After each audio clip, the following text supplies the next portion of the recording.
Au nom d'Allah, le tout miséricordieux, le très miséricordieux.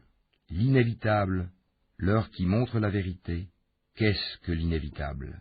Et qui te dira ce que c'est que l'inévitable? Les Tamoud et les Had avaient traité de mensonge le cataclysme. Quant aux Tamoud, ils furent détruits par le bruit excessivement fort, et quant aux Had, ils furent détruits par un vent mugissant et furieux.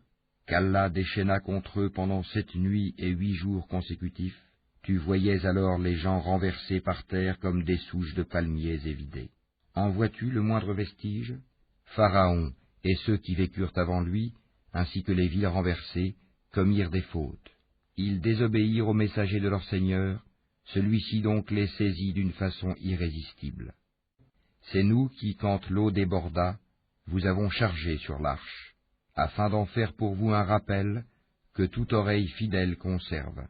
Puis, quand d'un seul souffle on soufflera dans la trompe, et que la terre et les montagnes seront soulevées puis tassées d'un seul coup, ce jour-là alors, l'événement se produira, et le ciel se fendra et sera fragile ce jour-là.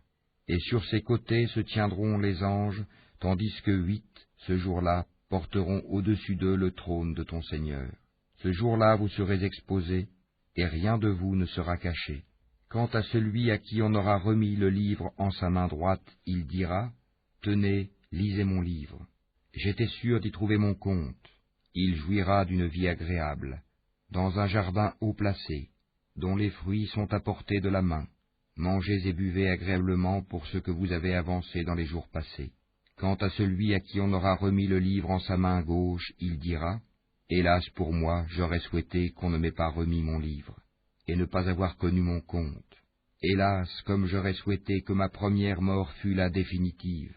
Ma fortune ne m'a servi à rien. Mon autorité est anéantie et m'a quitté. Saisissez-le, puis mettez-lui un carcan.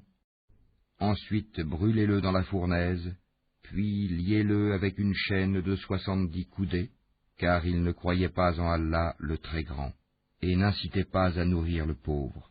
Il n'a pour lui ici aujourd'hui point d'amis chaleureux pour le protéger, ni d'autre nourriture que du pu, que seuls les fautifs mangeront.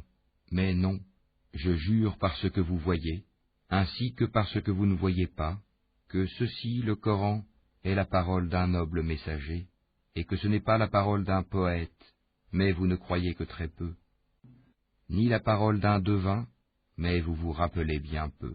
C'est une révélation du Seigneur de l'univers, et s'il avait forgé quelques paroles qu'il nous avait attribuées, nous l'aurions saisi de la main droite, ensuite nous lui aurions tranché l'aorte, et nul d'entre vous n'aurait pu lui servir de rempart.